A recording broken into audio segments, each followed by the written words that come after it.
ஃபினான்ஸ்குள்ளே போகணுன்னா ஃபினான்ஸோட வெக்காபுலரிஸை நம்ம கரெக்டாக யூஸ் பண்ணணும். இன்கம்லேருந்து சேவிங்ஸ் எடுத்து வைக்கணும், சேவிங்ஸ்லேருந்து அடுத்து இன்வெஸ்ட் பண்ணணும். அந்த இன்வெஸ்ட்மெண்ட்டு தான் ரிட்டர்ன் கொடுக்கும். அந்த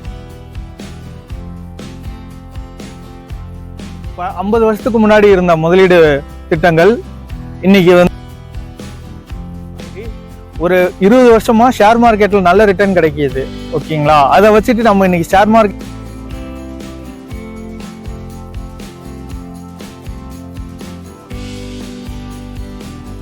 welcome to Mr. and Mrs. Finance. Hi friends, என்னப்பா ரொம்ப நாளா வீடியோ காணோம் திடீர்னு வந்திருக்கேன்னு பார்க்குறீங்களா? ஆக்சுவலாக நாங்கள் ஒரு மென்டல் டிரான்சிஷனுக்கு பண்ணிக்கிட்டு இருந்தோம், அதனால 2 மாசமா வீடியோ போட முடியல. நாங்கள் அந்த டிரான்சிஷனை உங்களுக்கும் கொண்டு வரணுங்கிறதுக்காண்டி தான் இப்போ வீடியோஸ்க்கு கொண்டு வந்திருக்கோம். ஸோ ஃபஸ்ட்டு விஷயம், ஃபினான்ஸ்குள்ளே போகணுன்னா ஃபினான்ஸோட வெக்காபுலரிஸை நம்ம கரெக்டாக யூஸ் பண்ணணும். ஃபினான்ஸில் உள்ள வார்த்தையில எப்படி நம்ம கரெக்டாக பயன்படுத்துறதுங்கிறத இன்னைக்கு ரொம்ப ஜாம் ஆகுது. ஒரு சீரியஸ் ஆஃப் வீடியோஸாக நம்ம பார்க்க போகிறோம். ஃபர்ஸ்ட் நம்ம பார்க்க போகிறது இன்கம். இன்கம்னா என்ன, விவசாயத்தை வச்சே சொல்லுவோங்கிறதுக்காண்டி தான் இந்த லொக்கேஷனில் வந்திருக்கோம். இங்கே பாருங்களேன், இந்த வயல்ல கதிரை வந்து நெல்லை பிரித்து அரிசி எடுக்கிறாங்க. இந்த நெல்லை தாங்க இன்கம்னு சொல்றது.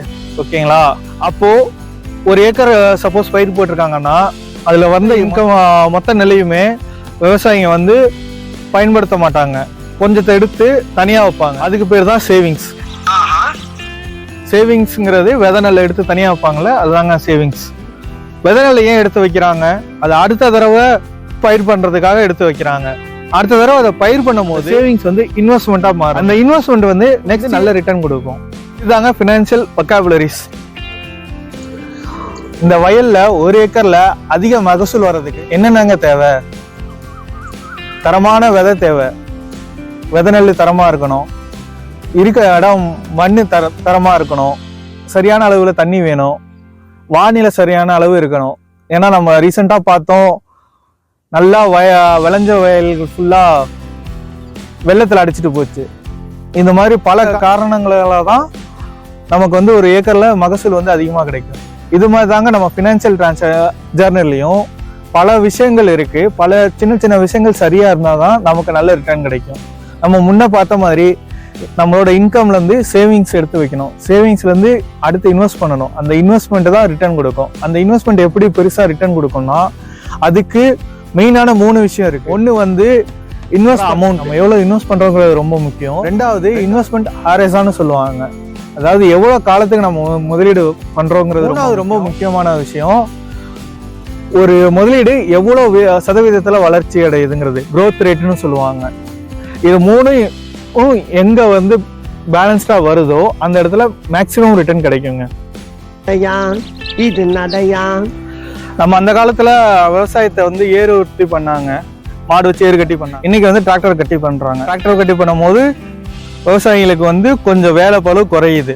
ஓகேங்களா, அதே மாதிரி தான் நம்ம ஒரு 50 வருஷத்துக்கு முன்னாடி இருந்த முதலீடு திட்டங்கள் இன்னைக்கு வந்து காலாவதி ஆகுதுங்க. இது என்ன சொல்ல வரோம்னா, நம்ம அப்பா தாத்தா காலத்துல என்ன மாதிரி முதலீடு பண்ணாங்களோ அதை நம்ம இப்ப பண்ணோம்னா அது நமக்கு சரியான ரிட்டர்னை கொடுக்காது. எடுத்துக்காட்டுக்கு சொல்லணும்னா, நம்ம அப்பா காலத்துல தாத்தா காலத்துல வந்து பேங்க்ல பணம் போட்டு வச்சிருப்பாங்க, போஸ்ட் ஆஃபீஸ்ல டெபாசிட் பண்ணியிருப்பாங்க, இன்சூரன்ஸ்ல பணம் டெபாசிட் பண்ணி வச்சிருப்பாங்க. அதெல்லாம் நல்ல ரிட்டர்ன் கொடுத்துச்சு, ஆனா இன்னைக்கு கொடுக்காதுங்க. அதே மாதிரி ஒரு 20 வருஷமா ஷேர் மார்க்கெட்ல நல்ல ரிட்டர்ன் கிடைக்கிது. ஓகேங்களா, அதை வச்சுட்டு நம்ம இன்னைக்கு ஷேர் மார்க்கெட்ல தான் ரிட்டர்ன் கிடைக்கும் நம்ம ஏன் பண்ணோம்னா நம்ம பெரிய விஷயத்த மிஸ் பண்றோங்க.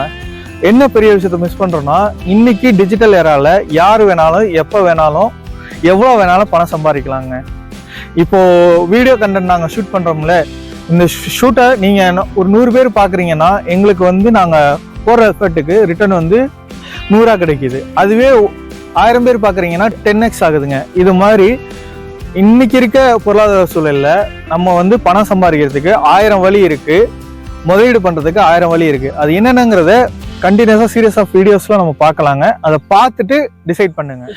ஒரு இன்வெஸ்ட்மெண்ட்டோட ரிட்டர்ன் மேக்ஸிமைஸ் ஆகிறதுக்கு, மேக்ஸிமம் பெனிஃபிட் நம்ம கிடைக்கிறதுக்கு 3 விஷயம் முக்கியம்னு பார்த்தோம். ஒன்று வந்து இன்வெஸ்ட் பண்ண அமௌண்ட், 2வது வந்து இன்வெஸ்ட் பண்ற டைம், அதாவது இன்வெஸ்ட்மெண்ட் ஹாரிசன் சொல்ற முதலீடுக்கான கால அவகாசம். மூணாவது விஷயம் growth ரேட், அந்த முதலீடு எந்த அளவுக்கு வளருதுங்கிறது. இந்த growth ரேட்டை எப்படி மெஷர் பண்றது? நீங்க ஒரு 100 ரூபாய் இன்வெஸ்ட் பண்றீங்கன்னு வச்சுக்கோங்க, அது முதல் வருஷம் 100% ரிட்டர்ன் கொடுக்குது, ஓகேங்களா? ரெண்டாவது வருஷம் 50% மைனஸ் ரிட்டர்ன் கொடுக்குது. அப்போ 2 வருஷம் முடிவுக்கு அப்புறமேலு உங்க கையில போட்டிருந்த அமௌண்ட் என்னவா இருந்திருக்கும்? நம்ம ஆவரேஜா ரிட்டர்னை கால்குலேட் பண்ணோம்னா +100 -50, ஸோ அப்போ அதுக்கான வேல்யூ வந்து 50. 2 வருஷத்துக்கு போட்டோம்னா அப்போ 25%ங்கிற மாதிரி நம்ம கால்குலேட் பண்ணுவோம். இதுதான் நார்மலான மேக்ஸ் யூஸ் பண்ணும் போது பண்றது. ஸோ இது மாதிரி பண்ணா அது சரியா தப்பா? 100 ரூபாங்கிற அமௌண்ட் வந்து 100% அதிகமாகி 200 ரூபாய் ஆயிருக்கும் மொதல் வருஷம் முடியும் போது. மொதல் வருஷம் முடிவில் 200 ரூபாங்கிற இருக்க அமௌண்ட் வந்து 2வது வருஷம் 50% மைனஸ் ரிட்டர்ன்ல திரும்ப 100 ரூபாயா ஆயிரும், ஓகேங்களா?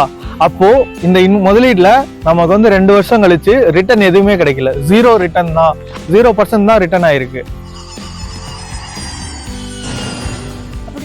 CAGRங்கிற ஒரு மெத்தடை வச்சு தான் நம்ம கால்குலேட் பண்ணுவோம்.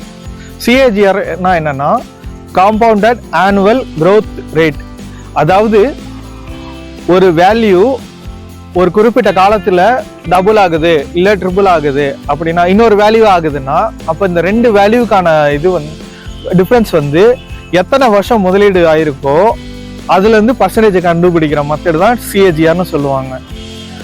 ஓகே, CAGRனா என்னன்னா 2 வேல்யூ, அதாவது ஒரு முதலீடு ஆரம்பிக்கும் போது இருந்த வேல்யூக்கும் இப்ப இருக்க வேல்யூக்கும் நம்ம எவ்வளவு தூரம் முதலீடு, எத்தனை வருஷம் முதலீடு வச்சிருக்கோங்கிறத வச்சு எவ்வளோ சதவீதம் நம்ம முதலீடு வளர்ந்துருக்குங்கிறத கண்டுபிடிக்கிறது தான் CAGRன்னு சொல்லுவாங்க. இது வந்து ஃபினான்ஷியல் டேர்ம்ஸ்ல ரொம்ப முக்கியம். இது ஏங்கிறது ஃபியூச்சர் வீடியோஸ்ல நம்ம அப்ளிகேஷன்ஸ் வரும்போது உங்களுக்கு தெரியும். அட பாவி, ஆளை பார்த்தா டம்மி பீஸா இருக்க, பயங்கரமான ஆளா இருக்கேடா. இப்போ வந்து ரூல் ஆஃப் 72 பார்ப்போம். ரூல் ஆஃப் 72னா என்னன்னா, ஒரு முதலீடு ஒரு குறிப்பிட்ட அளவு பர்சன்டேஜ் ரிட்டர்ன் கொடுக்கும் நமக்கு தெரிஞ்சிருச்சுன்னா, அது எத்தனை வருஷத்துல நம்ம போட்ட முதலீடு டபுள் ஆகுங்கிறத கால்குலேட் பண்றதுக்கு தான் ரூல் ஆஃப் 72ங்கிறத யூஸ் பண்ணுவாங்க. எடுத்துக்காட்டுக்கு நம்ம வந்து ஒரு பேங்க்ல டெபாசிட் பண்றோம், அங்க வந்து 10% FD கொடுக்குறாங்க அப்படின்னு வச்சுக்குவோம். அந்த 10% வந்து 72 வச்சு அந்த 10% நம்ம டிவைட் பண்ணோம்னா 7.2ன்னு வரும். அதாவது சராசரியா 7.25 வருஷம் அந்த பணத்தை நம்ம வந்து டச் பண்ணாம வச்சிருந்தோம்னா, காம்பவுண்ட் இன்ட்ரெஸ்ட்னால அந்த பணம் வந்து நம்ம எக்ஸாம்பிளுக்கு 1 லட்ச ரூபா முதலீடு பண்ணோம்னா அந்த பணம் வந்து 2 லட்ச ரூபாயா ஆகும். ஸோ இந்த 7.2ங்கிறது வந்து 72 10ஆல டிவைட் பண்ணா கிடைக்கிற வேல்யூ. இத்தனை வருஷத்துல அந்த பணம் டபுள் ஆகும். இது ஏன் முக்கியம், இதை ஏன் பார்க்கணும் அப்படின்னா, ஒரு சராசரி மனிதன் ஒரு 30 ஆண்டு முதலீடு பண்றாருன்னு வச்சுக்கோங்களேன். அவரோட முதலீடு வந்து 10% கொடுக்குதுன்னா, எக்ஸாம்பிளுக்கு அவர் 1 லட்ச ரூபா முதலீடு பண்ணியிருக்காருன்னா, அவர் போடுற பணம் 4 தடவை டபுள் ஆகும். 4 தடவை டபுள் ஆகுனா என்ன வேல்யூ கிடைக்கும்? 1 லட்ச ரூபாங்கிற பணம் 7.25 வருஷத்துல 2 லட்ச ரூபாய் ஆகும். அடுத்த 7.25 வருஷத்துல, அதாவது 14.5 வருஷம் கழிச்சு அந்த பணம் 4 லட்ச ரூபாய் ஆகும். அடுத்த 7.25 வருஷம், அதாவது 22 வருஷம் கிட்டக்க அந்த பணம் வந்து 8 லட்ச ரூபாய் ஆகும். அடுத்த 7.25 வருஷம், அதாவது நெருக்கி 29 வருஷத்துல அந்த பணம் வந்து 16 லட்சமா மாறும். இப்பவே கண்ணை கட்டுது. இது வந்து ஒரு தடவை 1 லட்ச ரூபா முதலீடு பண்ண அமௌண்ட் தான் 16 லட்சமா மாறும்.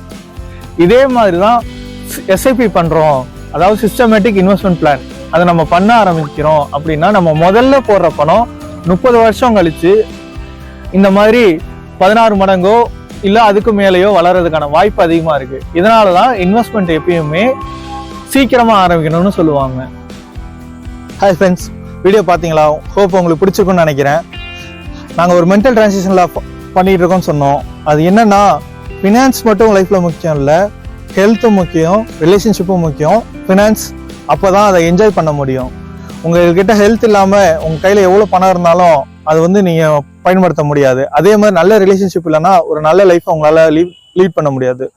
ஸோ இந்த சேனலை வந்து ஃபினான்ஸ், ஹெல்த் அண்ட் ரிலேஷன்ஷிப் மூணுத்தையும் சேர்ந்த மாதிரி இனிமேல் கொண்டு போவோம். பேஸ் வந்து ஃபினான்ஸை போட்டுட்டு அடுத்து வர வீடியோஸில் உங்களோட ஃபிட்னஸ் பற்றியும் ரிலேஷன்ஷிப் எப்படி மெயின்டைன் பண்ணுங்கிறத பற்றியும் வீடியோஸ் பண்ணுவோம்.